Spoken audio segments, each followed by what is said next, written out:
Mesdames, Messieurs, le thème sur lequel est placé ce dîner, à savoir Haïti, un État du monde, m'offre l'occasion de parler d'un pays qui est trop souvent appréhendé sous le seul prisme de ces difficultés mortifères actuelles, lesquelles ne sont d'ailleurs ni éternelles ni insurmontables. Haïti est certes un État du monde, mais de quel État parlons-nous au fond? De quel pays s'agit-il en vrai? Quels sont ses rapports avec le monde contemporain? Mesdames, Messieurs, quand nous parlons d'Haïti, nous parlons premièrement de pays qui fascinent. De pays qui fascinent d'abord par sa géographie. Situé en effet au cœur des Caraïbes et au centre du continent américain, le pays frappe par son climat tropical, la richesse de sa végétation, l'unicité de sa température et la diversité de son paysage. Objectivement, Haïti, c'est un pays exceptionnel, l'un des plus beaux pays du monde.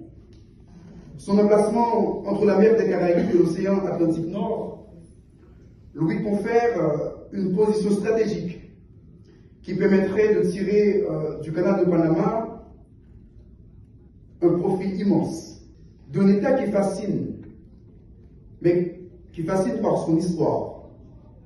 Nous parlons de pays qui, en tant que première république noire indépendante du monde, constitue la mère de la liberté et de la dignité universelle. Il est à rappeler que l'État haïtien est fondé le 1er janvier 1804 au terme d'une révolution humaniste, anti-esclavagiste, anticolonialiste, anti-ségrégationniste, qui a commencé en 1791 et qui s'est achevée en 1803 par la bataille de Vertières. L'histoire d'Haïti, c'est également celle de ce pays fondateur du panaméricanisme, qui a exporté sa liberté en Amérique latine et qui a aidé les pays de l'Amérique du Sud, mais aussi la Grèce en Europe, à mener leur lutte de libération pour l'indépendance. Haïti, c'est aussi cette terre de refuge et de protection qui a accueilli de milliers d'Afro-Américains qui fuyaient la ségrégation aux États-Unis au XIXe siècle et qui a octroyé sa nationalité à de nombreux juifs lors de la Deuxième Guerre mondiale. Il s'agit aussi d'un pays hospitalier qui a fondé le tourisme dans les Caraïbes dans les années 50. L'histoire de ce pays dont on parle ce soir est celle d'un pays qui a soutenu et défendu l'indépendance des pays africains dans les années 60 et qui a mis à leur disposition des contingents importants de ressources humaines pour accompagner les premiers pas de leur construction étatique.